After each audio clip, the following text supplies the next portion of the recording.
been watching a horror movie and you're just thinking, you know what? I wish there were more monsters in this thing. Well, we got you covered because today we're talking about Cabin in the Woods today on Mallard Matinee.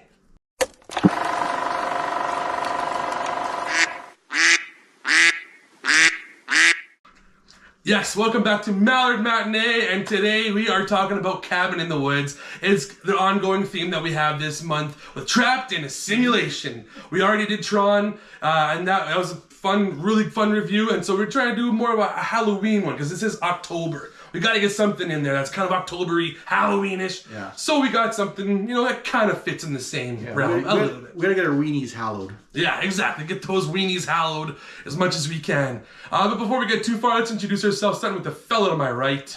I am LewisLightning. I'm a big movie fan, big video game fan as well, and I love old school horror stuff as well.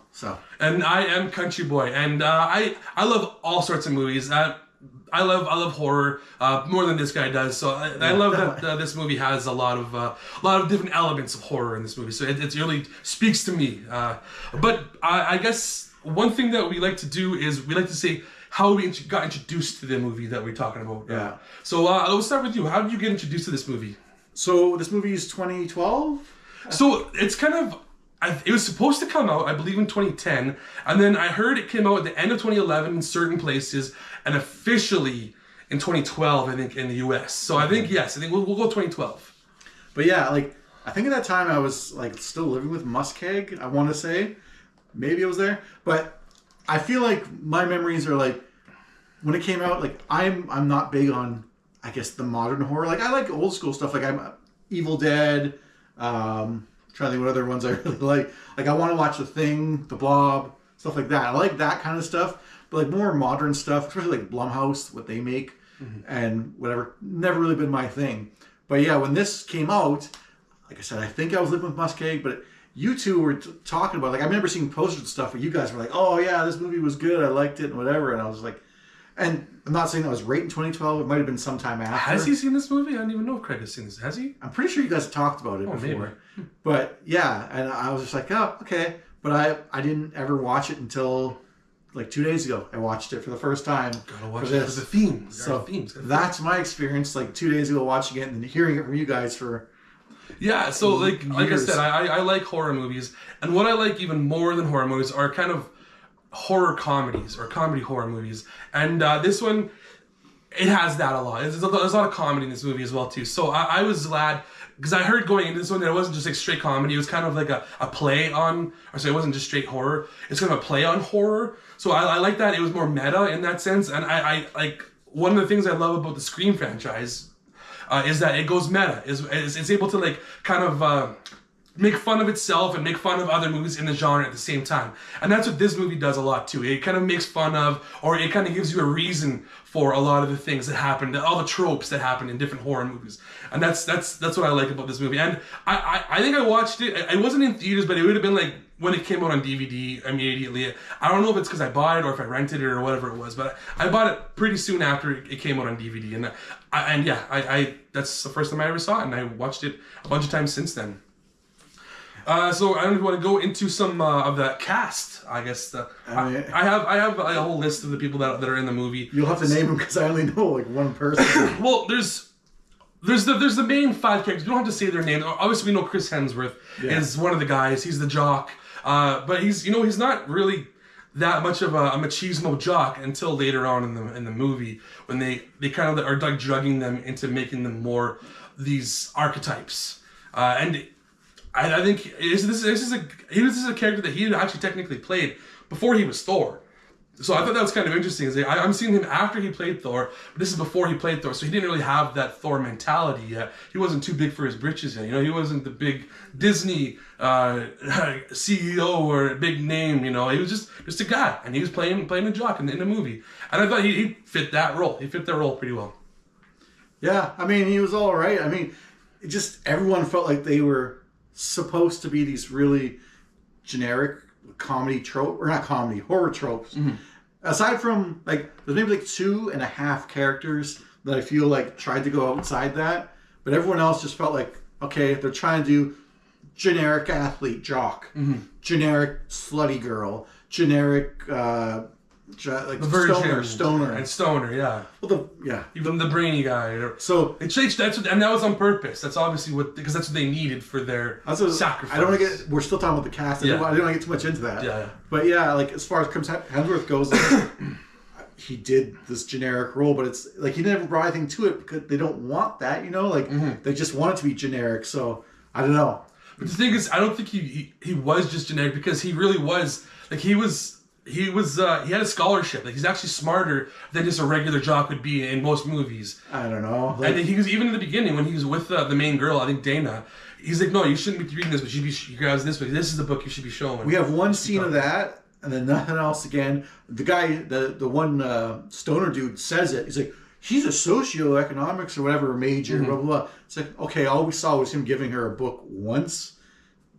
I didn't really buy into it a whole lot. Like if he talked more intelligently otherwise, because otherwise, like even in the beginning, he's like throwing a football through the window and stuff, or like you're in your underwear and stuff. Like he's just. I'm saying he is definitely still a jock, but he's not a dumb jock like you usually get. He's not dumb. I didn't find him that intelligent ever. Okay. We can move on to the redhead Dana, like the main protagonist girl. Yeah. I forget what her name. I'll look at what her name is. She was one that felt like she wasn't just playing the whatever role. Like they say she's the virgin. Like Kristen Connolly. Well, they say we use what we got. You know? It's like okay, but she doesn't literally have to be a virgin. She has to be a virgin type, I guess. But like, if you don't need to be the type to be this, then what does any of that have to do with anything? Which I like when they brought that up, I was like, what? Do they not know like that she slept around the professor or something? Because like I was so lost about all that, and then they just basically say it doesn't matter. But anyways, like talking about her character, like yeah, she feels a little bit different, but there's something about her acting the whole time. She feels like she's just not really there. Like it's like someone who's thinking about something else the whole time, and you know she's supposed to be scared or she's supposed to be I don't know whatever she's supposed to be in that scene. I always felt like she was 50 miles away thinking about something else, and yeah, I was never a fan of her. And you know what? I hated the fact that she's the one that read the freaking Latin in the book. Like when the guy's telling you, don't read the book.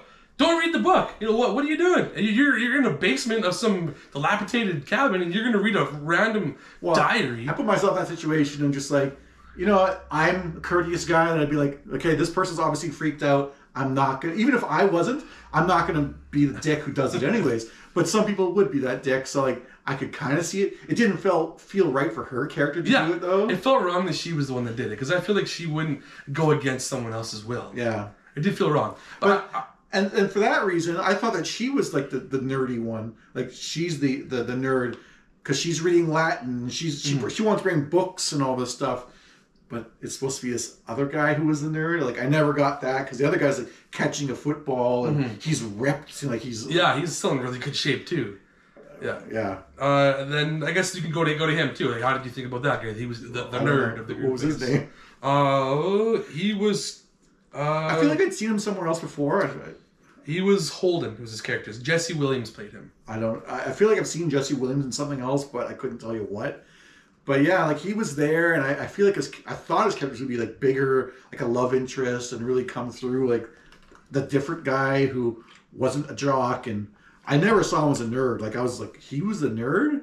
I never saw that. And you know what? They didn't even really say that he was the nerd like halfway through the movie when he was saying stuff about. Yeah, I don't know. It didn't really wasn't shown that right away. Like he was the nerd of the group. But yeah, and then he just they kind of connect a little bit. I didn't really see that romance like as being natural, but they start and connect. But then he dies shortly after that. And it's like, oh, he was nothing. So I didn't really care for his character either. Yeah.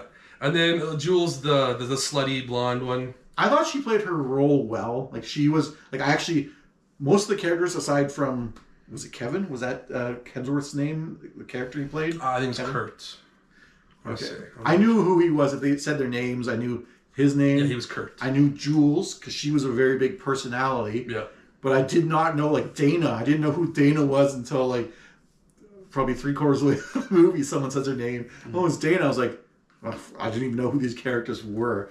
So Jules stood out because she really played up her role. Maybe they just said her name a lot, but she stood out all right. Well, yeah, they didn't. We're talking about character stuff. I mean, I don't think they needed that. So I was gonna say, like, they didn't really need that at all. No, but it is just harkening back to like the movies that they're kind of making fun of. But she didn't like look like a college girl to me. I felt she was too old. Like both of them, I thought. Oh, they're all definitely like in their mid-20s. Yeah, so I didn't really get that either. Like, so like her that was in the beginning, right before we met even all of them. Like the only one that could have maybe passed was the stoner guy. Like he looks like he could be a stoner in college. Mm-hmm. But yeah, she was good. But I mean, again, they're all so. They're playing these archetypes. Trying to be these archetype roles. Aside, Dana's the one that's not really. Dana, the nerd guy, kind of wasn't, but in the end, his role didn't end up mattering because he gets killed off before anything significant happens. And then the half would be the stoner guy because he'd be the last character. He still is mostly a stoner and a conspiracy guy. Yeah, he's the fool, as what they. But he's not as stupid as you think. He's not stupid at all. He's the only one that has common sense in the whole movie. I don't know. I think Dana has common sense too. Except for reading the damn book. Well, yeah, but like again, we'll get further into the movie. But like, she's talking. It's like, you were right all along. She's telling him. He's like, and he's getting confused. He's like, I was right about what? And she starts telling him like, they're doing all this to us, and blah blah blah. And she's explaining to him what she thinks he says, like, but he doesn't know. And I'm just like, what the hell is going on? He is also a little baked out of his tree because at one time he says, "Go make out with that moose over there." Yeah, and it's a fucking wolf on the wall. Yeah, this is much later than that even, but. This is when they were in the facility. She's telling them you were right. Yeah. But those are like because this movie's really kind of two parts. It is. So I was going to mention like the other kind of part, like the facility part. So there's the two actors in there, the two main actors that we've seen before. I'm trying to remember Richard Jenkins and Bradley Whitford. So there's Sitterson and Hadley are their characters. And those are the two guys. The two guys that are always like they're controlling everything and making sure everything goes according to plan. The stepbrother's dad I'm familiar with a lot more. I do know the other guy. I think is he from like he was in Billy Madison. Billy Madison, yes. Yeah. So I kind of know them both. And they were kind of like fairly enjoyable, right? Mm-hmm. Like what they're talking about and shit talking. I don't know. It just feels like that's what it really made me question. Like, what is this movie supposed to be for genre? Is it a horror, a comedy? But I think it fits in that horror comedy genre. For them, I liked them both. I probably liked the stepbrother's dad more. I don't know who's Hadley in the other one, but I like when the Japanese kids they do the whole ritual and they save it, put it in the frogs. Fuck you! Fuck you! Fuck you! Fuck you! Fuck you! Fuck you! Fuck you! So mad because the kids didn't die. They actually saved their lives. I don't know. He's so mad. Well, I mean, they fucked over the world. I know. No, I mean, rightfully so. You're mad that they aren't contributing to serving the gods. But we're talking about characters. I'm not trying to get too much. I know. That's one of the things he says. I mean, there's also this other female scientist who's sometimes there, but I don't know what the point of her role is. I think just to ask questions more so. Her and like the security guard. Just to ask questions to kind of give us kind of story of what's happening, I think. I was waiting for some of them to have something to do, like, you know, maybe the security guard was brothers with the nerd guy and he was going to betray them and like, instead of letting his brother die, or the girl could have been part of a resistance group or something that maybe she had some kind of morals. But by the time she's like entering her bet into the thing, I was like, okay, well, she's obviously not that. So I didn't know what the point was for either of them. And I the other dude, the guy from Billy Madison, Hadley's his character. I like his obsession with wanting to see the merman the whole. I am never going to see a merman. Ever. Dude, be thankful. Those things are terrifying. The cleanup on them is a nightmare. Movie. I like. I thought it was funny. It was a good through line, a good through story. It was a good through line. I don't think the payoff was. I thought the payoff was fucking great. I like those two guys. Every time they came on screen, I was never like, come on, go back to the horror. But I was like, I actually was maybe a little more interested in what they were doing as opposed to what the kids were doing in the story a lot of time, because. The first time watching this, I didn't really know what the connection was. I didn't know what they were doing as opposed to them in the horror. I mean, like I said, my first time was a couple days ago, but I had heard in the grapevine like that, it's all a setup that they're putting these monsters and stuff in. So I knew that going in, which maybe you could say kind of ruined it. But they kind of make it like is it the opening scene with the scientists or? Yeah, the first thing you see is them. Yeah, so I don't remember what they're doing. I think it's just like them getting into like that. Getting like into the golf office cart or building. something. Yeah. But like, so you always know something's going on. Like I don't know. I never really got fully invested into like the monster or something because you know there's more to it from the get go. Yeah, but again, you're not sure to what capacity what's going on. I mean, fairly early on. But so that's mainly the actors, but we can get into some of the story and whatnot, and how you feel about the story, anyways. Well, I think this is going to be a movie where we have the biggest discrepancy. Oh, I think so too. Because I obviously enjoy this movie. The movie in general, like I said, I was not sure if it was supposed to be a horror film, like or comedy. And you're saying it's a horror comedy, but I didn't. I felt like the horror stuff is undercut by knowing that it's all being set up and everything, and they're joking around that makes me feel it's a comedy. But I didn't find anything they were doing really that funny. Like it felt really, I don't know, cheesy to me. I don't know. Well, I don't know. There were like elements like in the facility.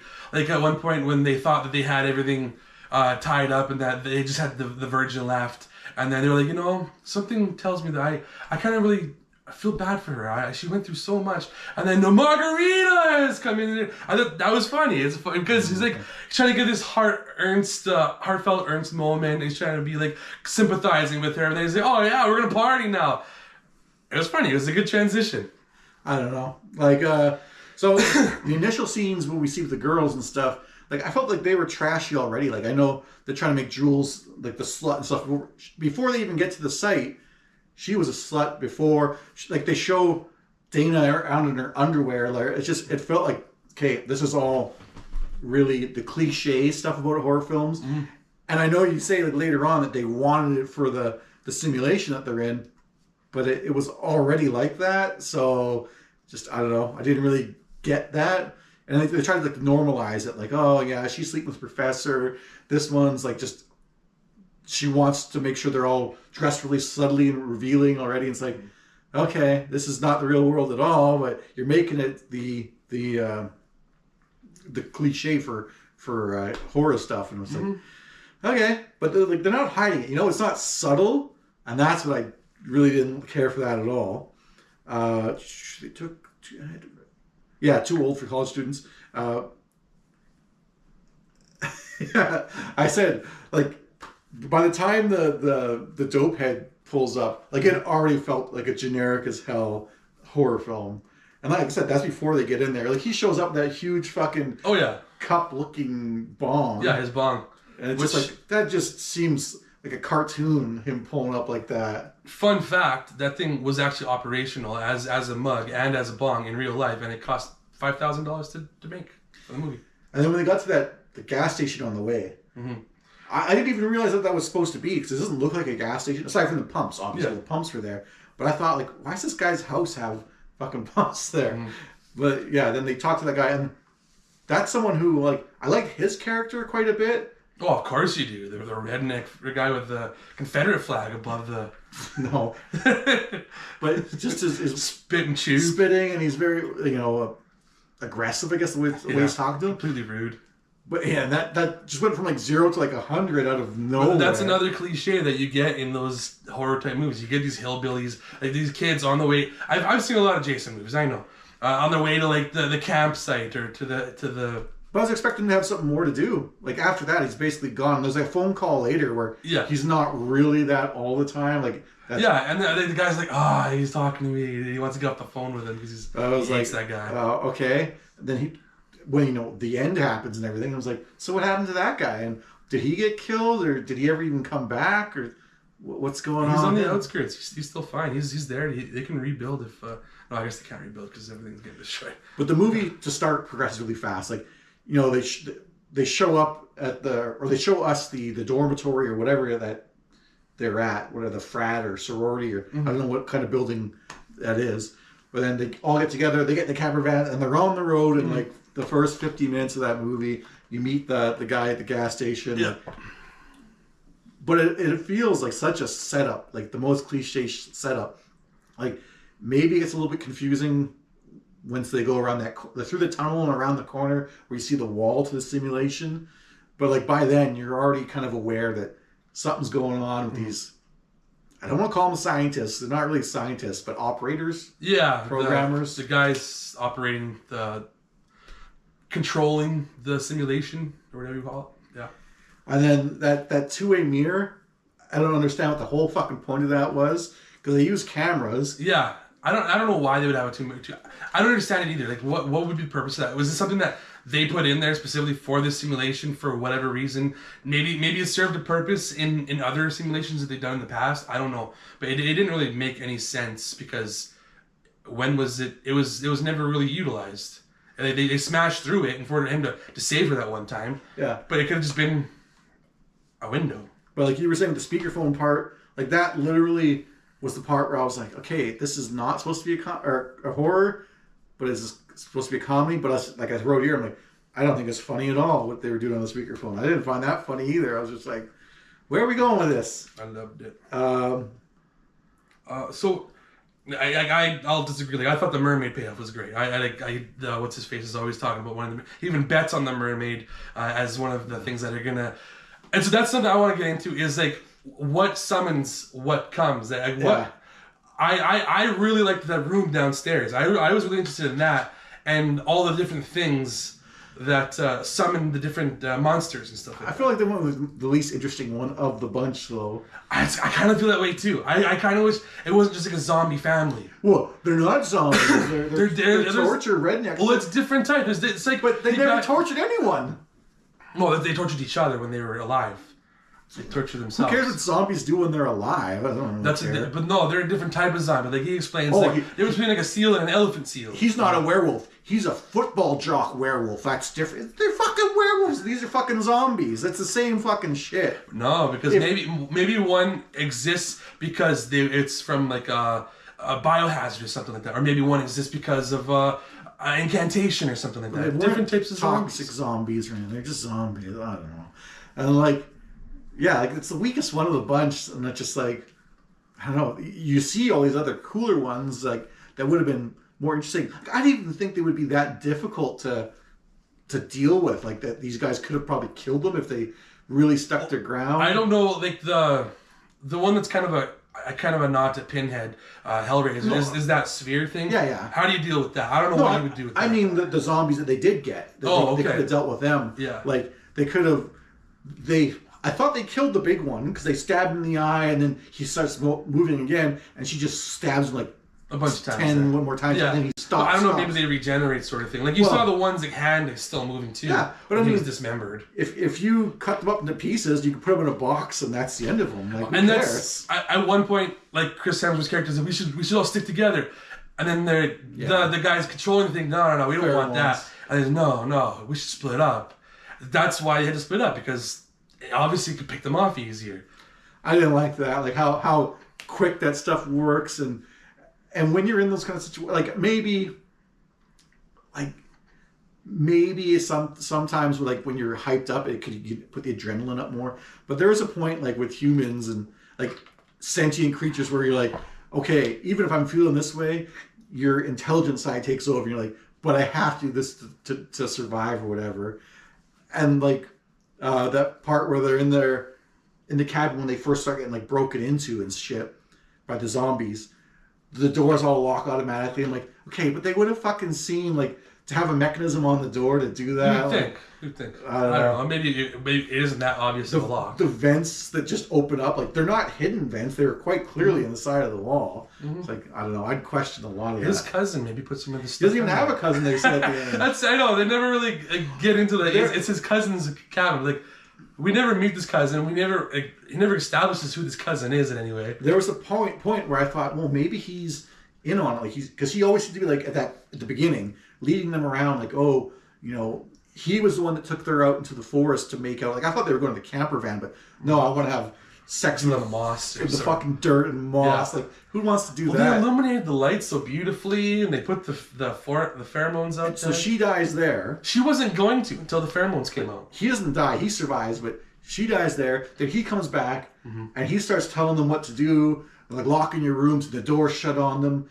And then when they find their way downstairs into that second basement, like the cutting device. he breaks in through some door from somewhere else. I'm like, is he like part of the scientists? Like, because they say he was a I don't want to say socioeconomics, sociology major or something. Like, maybe this is like a social experiment and he's in on it. Like, that's part of he's part of the team. Because at that point, they hadn't really gotten around to like the old gods the reason, all that shit. Reasoning. Yeah. Fucking. I hated how Jules kept talking about her hair. Like, I dyed my hair, Fuck, if someone else talked like that in real life and every 5 minutes she'd talk about her hair being dyed, you'd be like, shut the fuck up. Like, we get it, your hair's a different color. Not that big of a deal. But apparently it was important because when they dyed her hair, they put in some sort of a chemical to make her more blonde, I guess. Yeah, I don't know. No one else seemed to notice that it was her friends. And the stuff like the Japanese, that always seemed like, that was the first time I was like, this is kind of looking really hokey. Like watching the Japanese kids run from the... It was like almost like The Grudge or something. Grudge. That's what there was kind of like when they're banging on the door, they didn't really seem that really into it. The acting just didn't really seem that into it. Like, yeah, they're kids and stuff, but I was already then. I was like, this is kind of hokey. Yeah, when the Buckners are attacking them in the forest, it's so freaking dark you can hardly tell what's going on. I was like, what is happening? I know someone's striking me, but like I want to see it clearly. And like, I know it's at dark, but I hate I never actually had that issue. I don't know. Maybe it was a setting on my TV, but in every movie, like, why do they have like the cool stuff where there's like a fight scene in the dark? Like, I know it helps to hide stuff, like you're not really hitting someone or it's fake or whatever, but no, I think it was pretty clear when I was watching like what was happening to them each time. Like when she got stabbed in the hand, and then they held her up and they put the saw in her neck and then just sliced. Like, I have a note here. It's like halfway through, like 44 minutes, and I said I already felt like I've been here for an hour and a half watching this. I was not enjoying it. That's too bad, man. That's too bad. The blood, like, this is 2012, so it's a little bit with the time. Like, didn't look that good. CG. Oh, see the blood, like when you do the sacrifice, especially the blood like pours down through the symbols. That you can tell was definitely digitally done, and I wasn't a fan of that myself. Yeah. And then it's kind of weird that they talk about like there's no stars in the sky at night, and I was just like, yeah, the fool, the stoner guy comes out. Was like, yeah. Was it a whole dome or? Yeah, I'm not too sure. I don't know. But it was also pretty well lit outside, so I'm like, but there is ambient light from somewhere. Like, is there a moon? Or do they, like, we didn't ever really see. And you can see through the dome and the other parts. But so I don't know, I'm just wondering if maybe above isn't, like, the same type of dome. It never really plays into anything later on. He just says that. And yeah, he thought we'd see the stars out here. And then, like, I was like, how did Chris Hemsworth get away in that forest setting? Because, like, there was the three of them. Like, Jules gets killed initially. Like, he fights one of them fairly well, but the big one fucks him up, and he's being held as Jules is killed. So then it's 3-on-1 because her head's off. Yeah, she's not doing anything. Decapitated. And then her capo was detained. He just shows up at the cabin, and he's. I was like, how the hell did he get away? I did like the shot. I mean, I like a lot of movies, but I like the shot with the dude, the stoner. He was looking up at the stars, and in the background you can see the one-armed girl kind of comes into frame and then goes out of frame, and then you see her a little bit closer coming into frame, and you're thinking something's gonna happen right away, and then that's when Chris Hemsworth comes and or bumps into him. Like, we gotta get into the cabin, and they run into her. I was just like, why was Hemsworth that close, but not screaming or anything, just quietly running? I guess he's like probably out of breath. He talked to him fine. I don't know. He had to talk. And then the decapitated head looked terrible. Didn't look very good. I actually thought the decapitated head looked pretty good. It looked like a dead person's head. So, I mean, what about some of the other, like, did you notice a bunch of, like, the homages that they had paid to in this movie? Like, what are some of the obvious ones that I know the Pinhead one, obviously. Yeah. Like, obviously, there's werewolves, there's vampires. I mean, there's a clown, like you could say it. Yeah, for sure. The nothing is really, like, the closest we get is the Pinhead one. I don't think there's anything that's like, one-to-one exactly. Like, None of them are definitely one-to-one, but they're definitely like homage. Like the Cabin in the Woods is definitely something like Evil Dead. Obviously, they go down to the basement. That's what Evil Dead is. They go down to the basement, they find a book. That's totally Evil Dead. Yeah, I mean. They had options though. It was like there are other movies that use cabins in the woods, which is kind of why this is a perfect, like even like Cabin Fever. There's that movie as well too.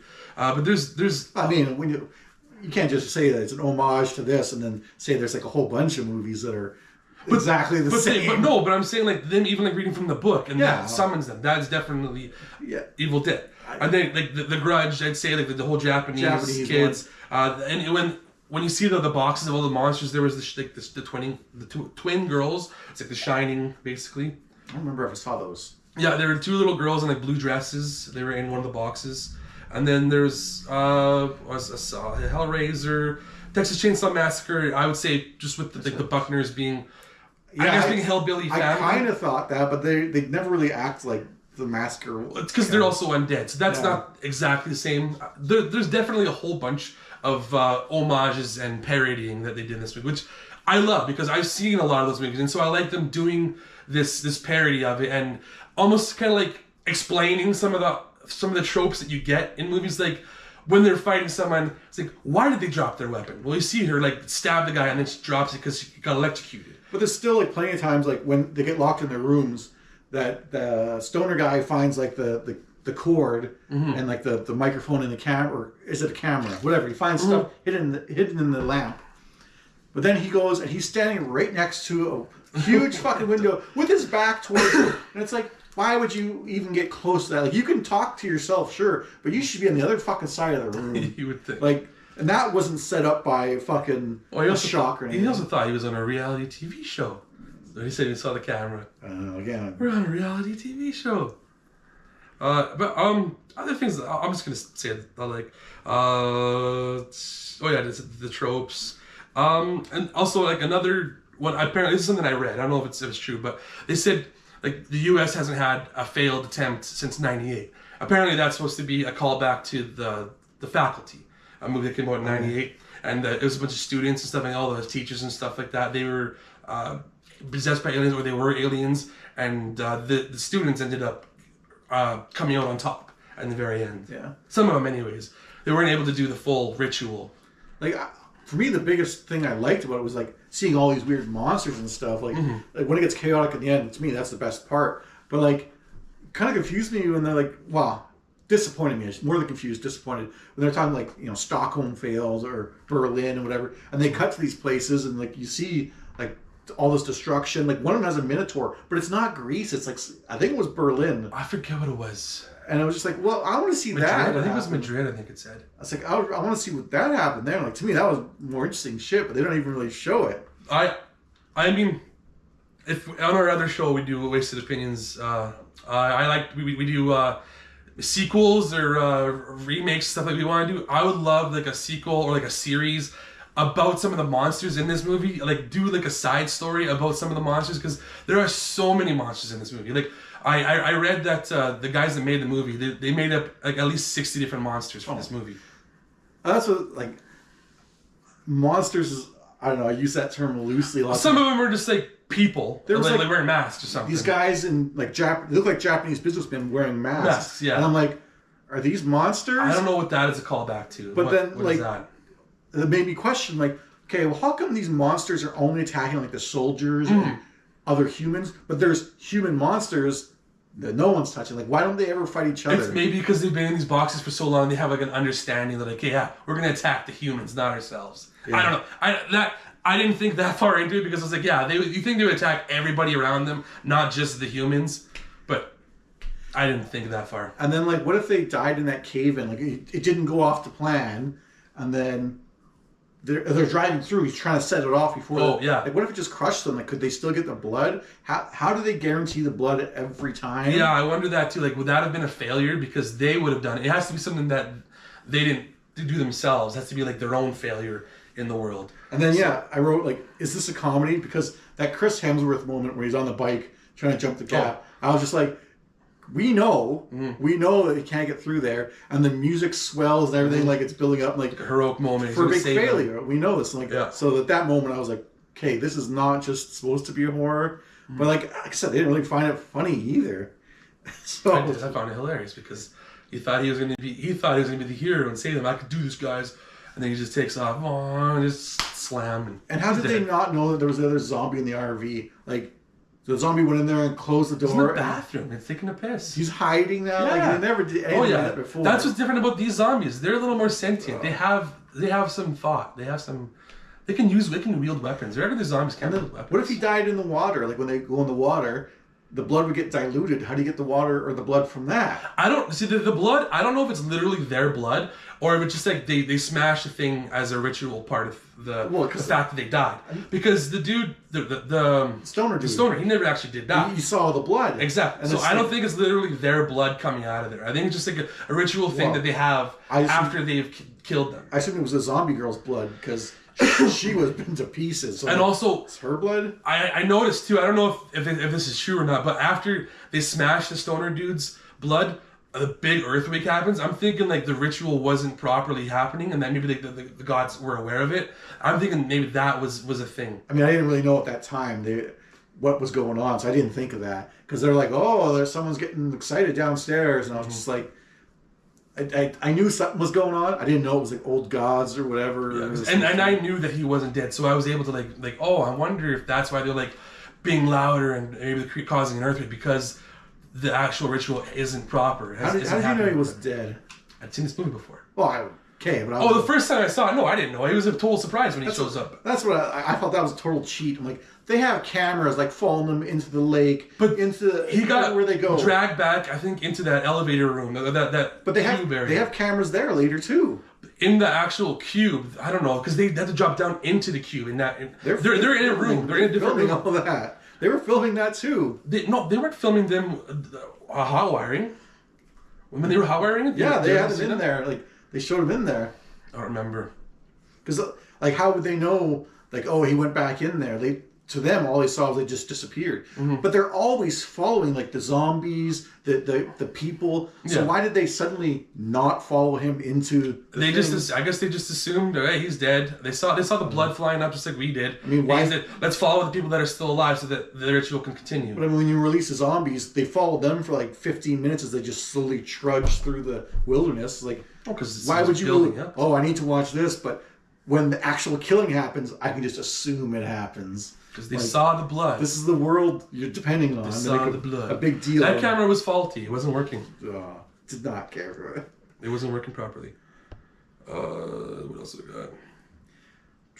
Yeah. And then they're like, oh yeah, like the virgin doesn't need to die. Like she can be left out or all this. And it's like, but if she knows what's going on, like she was in the cell and everything at that point, it's like she can just tell everyone what's happening. Why is this a secret in the first place? Why not just, I think that's part of the ritual. It has to be something for the gods. I think this is something that they've wanted for years. They like I said back in the day, they could have just slaughtered someone as a ritual and given it to them as an offering. Nowadays, they want entertainment, and that's what they're doing now. And that's why they have each different part of the world has their own way of doing it. It really doesn't matter. Like it's not even the entertainment because at the end they're just like, just shoot them with a gun. It's like. Well, that's just the desperation. You could have just shot people. That was just a desperation. But it had to be her. Yeah, it had to be her. But you didn't have to have monsters at all. You could just go out, bring 5 people, bang, bang. No, I don't think. I think it had to be specifically. I know because that wouldn't be the entertainment factor for the gods. They need that now. They need this actual ritual to actually work for them. It's no longer just a killing offering. They don't just want to see us killed. They want to see us punished. I don't know. It seemed like it didn't matter at all. At the very end, it was just a desperation attempt to fucking appease the gods. They had no other option. That's why she was like, just shoot her or shoot him. No, it's not like the gods even... I mean, there's some kind of mystical sense for all this stuff, but... Like, it's not like they were watching. They didn't have a screen down there for them. No, but they're gods, so I'm sure they're self-aware of everything. I don't know. You don't know the level of what they can do, what they know, what exactly makes sense for them. They thought they were going to get overtime. Like, are we getting overtime for this? Like, dude, you guys fucked up. Like, that explosion almost let them get free, like, from the simulation. If you almost fail your job, I don't think you should be like, yeah, so I completely fucked up, but can I get some overtime pay? And be like, no. why would you even do that? You should be hoping that you don't lose your fucking job. When they had the whiteboard, did you look at it all? At any of the names and monsters and stuff that are on there? So I thought some of them were kind of funny. Like, one thing I found out, I was like, Kevin. I was like, what the hell is Kevin? So I found out online, Kevin is supposed to be an homage to Sin City. Elijah Wood's character, apparently, like the psycho that he plays in that movie. He's got like the glasses, and he's just unwieldy and like shows no remorse, no emotion whatsoever. So that's supposed to be a callback to him. And some of the other ones I thought were kind of funny are like Sugar Plum Fairy. I'm wondering if that was the girl, the dancing girl with the weird fucking teeth face. Dismemberment goblins. I was like, we didn't see who that was, but that'd be kind of cool to see something like that. There's a snowman apparently, but there's a whole bunch of different ones on there. I'll probably show an image up here. But I was like, why? Like when they go into like the cell and they go to all the other boxes, why were they all fucking moving around? Like not just the one there. Yeah, I know they were all like cycling around or something. Why are they all fucking moving? So we can see more of them. I know for us. But, I didn't like the whole smoking dope, make him immune. I was like, how does that fucking work? Like, you can smoke dope and still get turned on, so like the pheromones still work. Like, I don't know what that is. He's got a certain level of immunity. That soldier dude that first confronts them, they push him against the wall, and he's like, oh, he's dead. I was like, what? That's all it takes, man. Those guys are weak. Like, was he like born with a soft spot that never got hard? And then the system purge, way too fucking easy to do. Oh yeah. It's like so flick a switch and then hit the button. Hit the button. And it's like, dude, what if you just like tripped and fell on it and like everyone you fucking think you would dies? need like a double key sort of mechanism, a double like key that. or like a passcode or something like that? And were they like pressing it over and over? Or did they No, I think she just pushed it the one time, and it was just like just different dumps of. I don't know why you would monsters. ever need like everything you have in chamber in those doors. Sure, purge that, but chamber everything in the whole facility constantly. It's like I don't see the need for that. I don't know how that. Maybe they needed to at some point do that to just reset everything. I don't know. And like those soldiers that were there when that starts happening, like they don't do anything. They just like stand around like, whoa. It's like what you should do is back up so you have like a unified line when they come out those doors. Yeah. At least you're all shooting in the same direction instead of all just turned around. No, they didn't. They weren't prepared whatsoever. And that looked kind of bad, like the CG there. Like some of it was definitely aged. Yeah. There's like a flying one and just looks like it's so stiff. It just goes. It's like, what is going on? But speaking of that, that's probably my favorite part of the movie too. Is when you see all the monsters and then they purge the monsters and just seeing the chaos ensue and being able to see all these different monsters. Like I would love to see a series just based on the different monsters that are in this movie. One of the monsters was just a robot. Yeah. But maybe it's like I don't know, possessed robot or something. Or there's like a brain in the box or something. Exactly. It could have been somebody in the past or something like that. Sigourney Weaver was not needed at all. No, and I also read online that originally they wanted Bruce Campbell. He was unavailable. And then they also thought about having Jamie Lee Curtis. And then they were like, no, well, we're going to put Sigourney Weaver instead of Jamie Lee Curtis for whatever reason. But it could have been anybody. It didn't even need to be Sigourney Weaver. Did they even need them, period? That was just basically an information dump right there. Just explaining to us the whole idea of the old gods and stuff like that. Well, even at the end though, like when they were explaining that all, she's like, yeah, you have like the fool needs to die, like, and she gives her the gun or whatever to kill him. And I was just like, why would you believe these people? They've been lying to you in a sense the whole time, like that they're putting you in danger, acting like this is just something that happened to you. But they set it all up. Everything's been set up from your dorm room. They had guys out on top of the dorm setting this all up. And it's like, why would you trust her now? Like maybe that nothing will happen with the ritual. And even at the end, I wasn't sure. Like, oh, so when Curtis, I mess you up now. Sigourney Weaver gets killed, I'm like, oh, maybe they accepted that and she was the real fool. Because then suddenly, out of nowhere, just the hand, like the floor starts breaking and the hand breaks out. And I'm just like, they like accepted the fact that they ended the world. Which I thought, even though I love this movie, I was like, yeah, that's going a little far. Like, yeah, whatever. The world had a good run or whatever they say. And I was like, okay, you just doomed people on Earth. Well, that's what I thought. Like, I wasn't sure. She's like, oh, it's good, ready for a change. I'm like, no, this isn't a change. It's an end. Nothing changes. Yeah, you're literally destroying the world. Yeah. But I was like, you know what? That's fine for an ending for a horror movie. I'm fine with that, especially if there's not going to be any sequels. For a one-off, that's fine. And then you got to see the big hand. These big gods are giants, basically. And then, I thought the fight with Sigourney Weaver was just like, they just roll around on the floor and then a couple of punches the whole time. It's like, and then was it Abigail, the one-armed Beck Buckner? She comes in and stabs. Well, that's what I was like. First of all, from when she was reading that diary or whatever, it sounded like she might be sympathetic, but she's trying to kill him initially in the cabin as well. And I thought was she? I thought she was the one that got turned into, like, basically mulched down to pieces by the stoner. I thought she was the one that got killed. Because the mom had the coals in her belly. Though you never really see that after, if that was her. Was there 4 or was there 3? I can't even remember now. There was 3. There was the mom, who got the coals shoved inside her. The father, who's just big. So it must have been the mom, then, that he destroyed. I just thought this was another one, because she also comes out of, like, the purge cell. Yeah, it definitely wasn't her. Because she wears white. She's very distinct when you see her. She wears the white. She was up in the simulation. Those ones should still be up there as far as we see. So she came out last, and she was kind of like looking for someone to kill, and everyone was already dead. And then, I didn't like the big hand looked bad too at the end. The big hand looked fake. It goes with, I guess, aging of CGI and the budget and whatnot. Like, this is a movie that almost never got released because MGM went bankrupt at the time when they made this movie, which is why it got pushed back a year or two.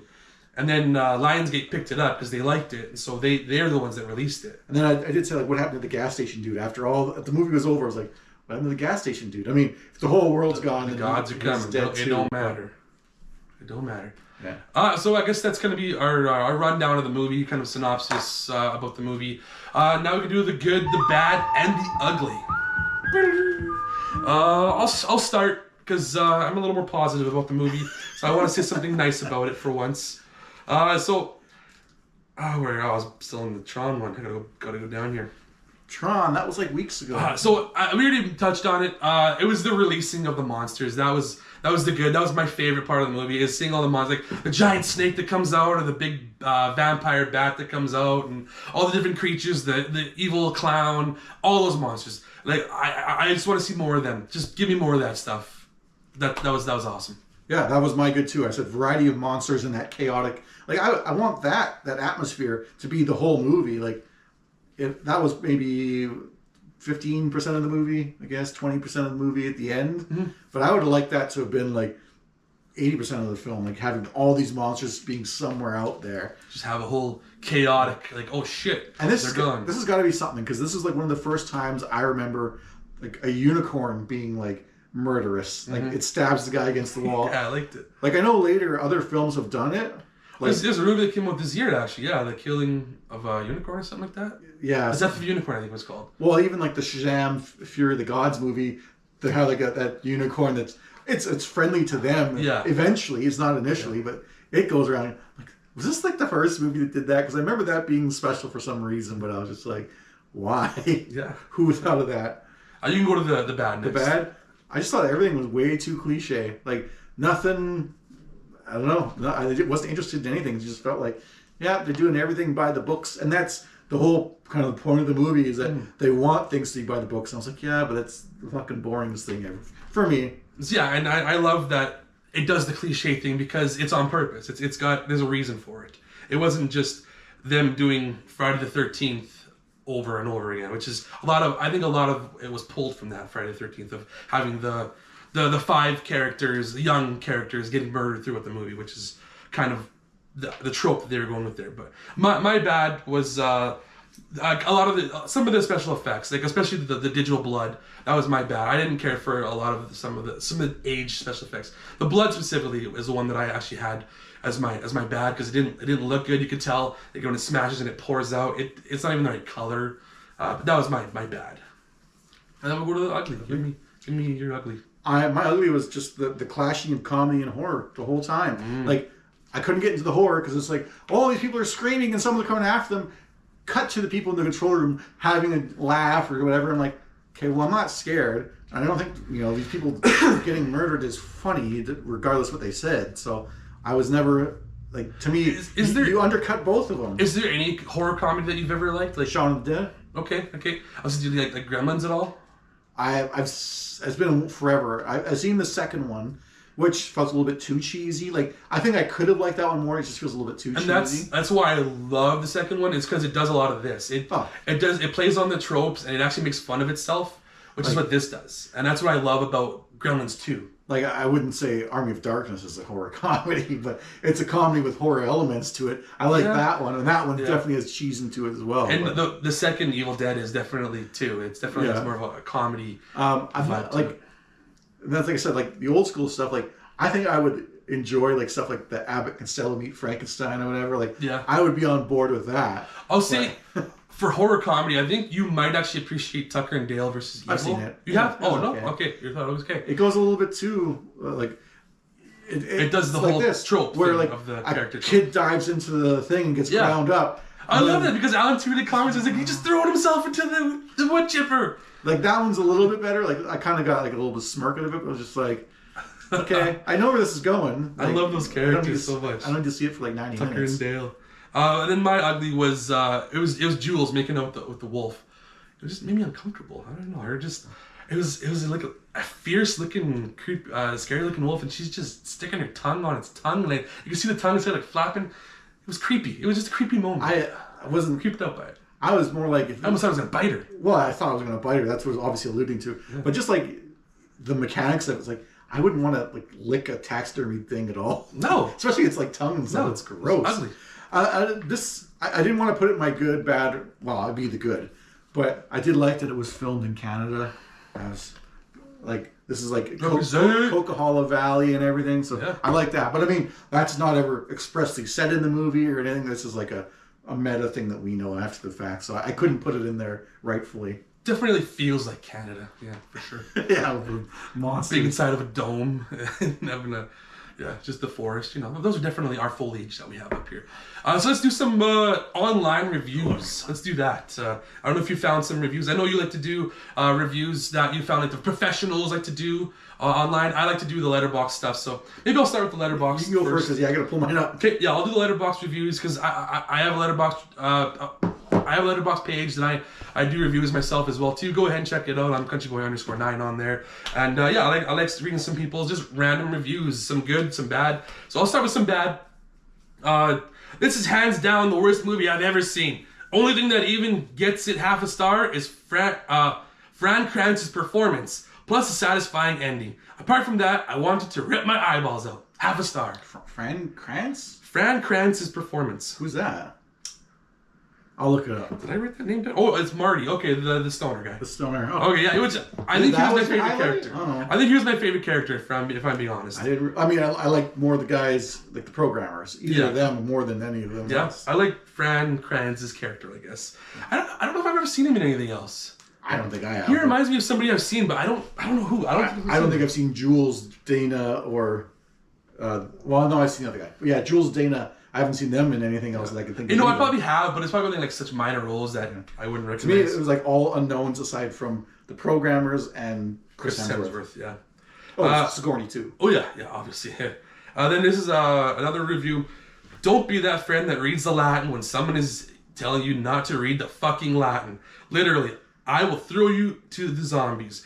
You just summoned and run the other way. 3 out of 5. Sounds like you wrote that one. Well, they're not wrong. Like, dude, have you ever seen a horror movie? Do not read a freaking book that you find in the basement of a cabin. Come on. Then I got this one. Every day I think about a limited series with the coolest creatures from this masterpiece, and I get really sad because it'll never happen. This is literally what I said. Like, I would love to see more of these monsters in either another, like a limited series, or even like more movies that delve into these characters or these monsters. And that was a 5 out of 5, and this is another 5 out of 5 I'll read here. This is my last one. Marty is still my #1 favorite horror character ever. He's just so funny and lovable. You've also got to love how he calls out basically everything from the very beginning. He's like the rated R version of Shaggy from Scooby-Doo. Such a great take on the cliche stoner friend trope. I got the Shaggy part. I was like, I never loved him in any way. I was like, Okay, whatever. We're getting through this. So yeah, I got mine. Like you said, I got my critic reviews from Metacritic. Like overall, it was 72. Like this, I just bring that up because we talked about Tron Legacy. Metacritic gave it a 72, eh? The critics did, yeah. Yeah, that's crazy. So because they went like so low on Tron Legacy, That's why it's crazy. and this one I feel the opposite way on as well. So I try to get like a good scope from high to low, and maybe I don't agree with their take, but it's kind of like I understand what you're saying. I might not believe in your points, but I understand why you would have them. So from the San Francisco Chronicle, by the time the ride is over, director Drew Goddard and co-writers, No, Joss Goddard, Whedon. yeah, it's weird how they wrote that. Director Drew Goddard and co-writers Goddard and Josh Whedon will change course 3 or 4 times, nodding and winking but never losing momentum. They gave that a perfect score, 100 out of 100. There was at least 3 I remember seeing that were perfect scores. I was like, I don't know, I think if you like this movie, you probably still wouldn't say it was perfect, but yeah, I was surprised at that. Perfect score. Stay tuned for our review. That was the high end. From Time, at the very least, it's awfully entertaining, and for Buffy fans, reason to put down the box sets and run off to the cinema. A score of 80 out of 100. Buffy fans? I mean, it's because Joss Whedon. I can see like this type of. I guess because there's always a monster every week sort of thing. I just felt like this kind of horror, like the way it felt, like the vibe of it. Like I was like, yeah, that's kind of like Buffy. Like I was never. And Buffy does have a comedic way to it too. I was never really scared. That's kind of why I like Buffy. Like I wouldn't be scared of any of this. And then finally, the Los Angeles Times. The laughs come easily. The screams, not so much. It's as if the filmmakers got so wrapped up in the satire they forgot to include the intense sensation of rising dread that creates all the thrills and chills that are part of the attraction. They give that a 50 out of 100. Interesting. And that's where I'm more aligned with like yeah, they got caught up in doing all this other stuff, but like you're doing this, but you don't know why you're doing it. I guess. Like, which way do you think they should have leaned more into? Either direction. They should have picked one, and not both. What, like the horror and the comedy? Or should they have done more comedy? Should they have done more horror? I mean, you could do either, but like if they're doing more horror, then obviously the guys in the control room have to be more sinister, more methodic. Like you can't have a big party and gambling and them joking about all this. So if they're going to be horror, make it like these people have ill intentions to get them for some reason, even if it is just for this thing that they're like they have to be set on killing them. Yeah, have it more of a static kind of control room, no like fun interactions, just like business basically. And then I think if you're doing comedy, then you have to have like the horror parts also going to be comedic, like Shaun of the Dead when they're getting like attacked by the zombies and the one's like trying to bite him and it turns to like Nick Frost character, and he's got like a camera taking photos all the time. You need stuff like that to lighten it, where it's like, yeah, this is horrifying, but even the people involved aren't in it. So then, as the audience, you're in on the joke as well. That we're not taking this too seriously, because in this movie they do take it so seriously. The people being affected in the horror setting, but like you wish that they were also part of the jokiness as well. I don't think you can do it that serious and then have this comedic at the same time. Okay. It's like you got to go harder. Yeah. And whatever you want to do, comedy, go harder in that direction. Horror, more that direction. Okay. Let's do our review now between the two of us. You want to go first or not? Sure, I'll go first because mine is going to be definitely much higher than yours. Because I absolutely love this movie. This is one of my favorite.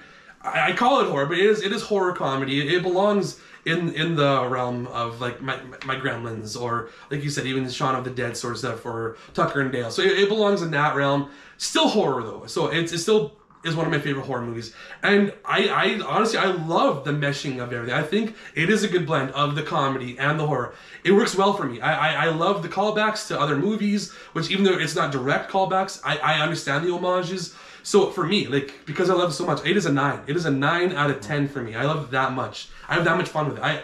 This is one of those movies I could probably watch every year if I wanted to around Halloween time. So yeah, I'll freely admit that this could be just completely my taste. Like I generally, like I mentioned before, do not like the horror and stuff like Blumhouse and other horror films. Although, like, Blumhouse isn't comedic at all. This is a little bit different than that. Yeah. But, yeah, this was not at all in my personal taste. I didn't like the comedy parts even. So it's not just the horror. Mm-hmm. So I gave this one, like, a 5 out of 10. It's a passable movie and everything, but, like, we watched... It's just above Space Cop. Well, yeah. But, like, we watched Space Cop, and I would rather watch Space Cop than this. Oh, shit. So that's, like... I at least know what they're going for Space Cop, and I can kind of... Do you, though? Force myself into it to try and... Do you know what they were going for in Space Cop? Try to understand their humor. I'm more willing to do that. But this, like... yeah, I get it, and there's nothing else there for me. That's how I feel. Well, that is our review. Hope you guys enjoyed it. This was... Trapped in a Simulation month. Next month, we are doing old school movies, right? That's what we're doing? Yeah, old school month. So, the theme of that is we're going to pick movies that are, let's say, like, before the 1970s. It's not a hard number, but, like, we're looking for older movies that don't get really talked about or brought up as much in the modern day anymore. Like, you want to pick Citizen Kane? Go ahead. I might have to pick my pick then. Could be black and white, or it could be something like, we mentioned Ben-Hur earlier. It could be Ben-Hur if you want.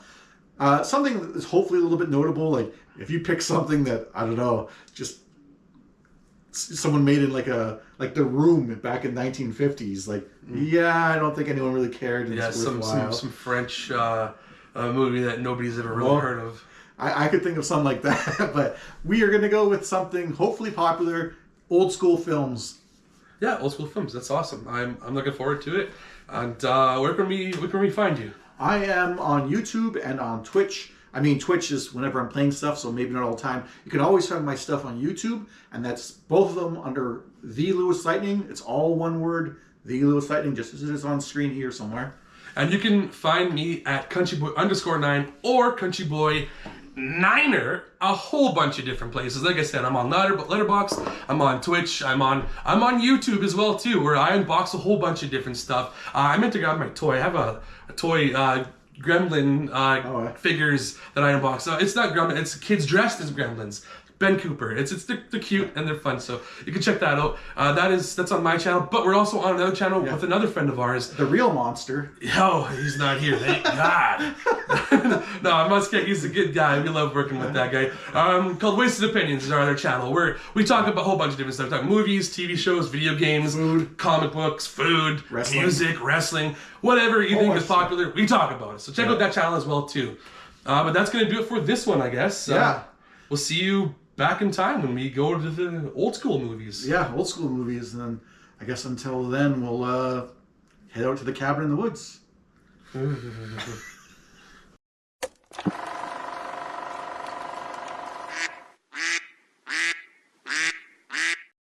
Well, this is the movie for you, because today we're talking about Cabin in the Woods. Today on What You Figure. That's not what you figure. I know it's not what you figure. Mallard. Today. Try that again. You were so good that I was like, I know. You know what? Is he doing a joke? And I went through 3 names of our shows that I do in my head, and I landed on What You Figure for some reason. Did I say Mallard Matinee? I think you did. I hope I did. Not leaving it out. Leaving it out is not the worst thing. Then when you said the right thing, I was like, no, it's wrong. No, it is right. We're wasted opinions, aren't we? No, we're Mallard Matinee, I swear.